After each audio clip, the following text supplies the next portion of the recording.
ಕೇಂದ್ರ ಸರ್ಕಾರದ ಜಾತಿ ಜನಗಣತಿ ನಿರ್ಧಾರವನ್ನ ಸ್ವಾಗತಿಸುತ್ತೇವೆ ಅಂತ ಬಿಜೆಪಿ ನಾಯಕರು ಹೇಳಿದ್ದಾರೆ. ಈ ಬಾರಿ ಜಾತಿ ಗಣತಿ ಆಗ್ತಾ ಇರೋದು ಬಹಳ ವಿಶೇಷವಾಗಿದೆ. ಕರ್ನಾಟಕದಲ್ಲಿ ಬಹಳ ಗೊಂದಲ ಆಗಿತ್ತು. ಈಗ ಕೇಂದ್ರ ಸರ್ಕಾರ ವೈಜ್ಞಾನಿಕ ಹಾಗೂ ಸ್ಪಷ್ಟವಾಗಿ ಸಮೀಕ್ಷೆ ಮಾಡುತ್ತದೆ ಎಂದು ಮಾಜಿ ಡಿಸಿಎಂ ಅಶ್ವಥ್ ನಾರಾಯಣ್ ಹೇಳಿದ್ದಾರೆ.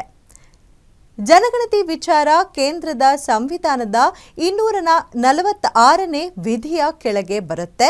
ಜಾತಿ ಗಣತಿ ಮೂಲಕ ಕೆಲವು ಪಕ್ಷಗಳು ತಮ್ಮ ರಾಜಕೀಯ ಬೇಳೆ ಬೇಯಿಸಿಕೊಳ್ತಿದ್ರು. ಈಗ ಕೇಂದ್ರ ಸರ್ಕಾರದ ಈ ನಿರ್ಧಾರ ಇಡೀ ದೇಶಕ್ಕೆ ಖುಷಿ ಕೊಟ್ಟಿದೆ ಎಂದು ಬಿಜೆಪಿ ಲೀಡರ್ಸ್ ಹೇಳಿದ್ದಾರೆ. ವಿಶೇಷವಾಗಿ ನಮ್ಮ ಕರ್ನಾಟಕ ರಾಜ್ಯದಲ್ಲಿ ಇದೊಂದು ದೊಡ್ಡ ಗೊಂದಲವಾಗಿತ್ತು. ರಾಜ್ಯ ಸರ್ಕಾರಕ್ಕೆ ಅಧಿಕಾರ ಇಲ್ಲದೇ ಇದ್ದರೂ ಸಾಮಾಜಿಕ ಮತ್ತು ಶೈಕ್ಷಣಿಕ ಸರ್ವೆ ಅಡಿಯಲ್ಲಿ ಜಾತಿ ಗಣತಿಯನ್ನು ಮಾಡಲಿಕ್ಕೆ ಜಾತಿ ಗಣತಿಯನ್ನು ಮಾಡಿದರು.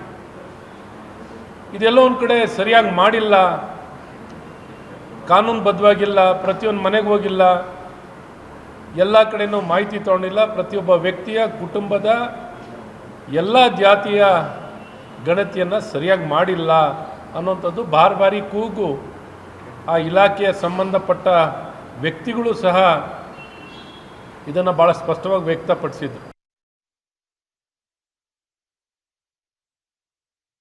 ಜಾತಿ ಗಣತಿಯನ್ನು ಬೇರೆ ಬೇರೆ ರಾಜಕೀಯ ಪಕ್ಷಗಳು ಮಾಡಿದ್ರೂ ಕೂಡ ಕೆಲವು ರಾಜಕೀಯ ಪಕ್ಷಗಳು ತಮ್ಮ ರಾಜಕೀಯ ಲಾಭವನ್ನು, ರಾಜಕೀಯ ಬೇಳೆಯನ್ನು ಬೇಯಿಸ್ಕೊಳ್ಳೋದಕ್ಕೋಸ್ಕರವಾಗಿ ಸರ್ವೆಯನ್ನು ಮಾಡಿರ್ತಕ್ಕಂಥದ್ದನ್ನು ನಾವು ನೋಡ್ತಾ ಇದ್ದೇವೆ.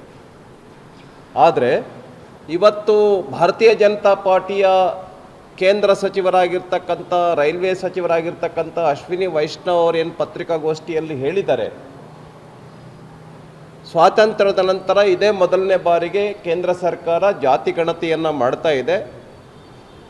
ದೇಶದ ಸಾಮಾಜಿಕ, ಶೈಕ್ಷಣಿಕ, ಆರ್ಥಿಕ ಪರಿಸ್ಥಿತಿಗಳ ಬಗ್ಗೆ ನಿರ್ಧಾರ ಮಾಡೋದಕ್ಕೂ ಕೂಡ ದೇಶದ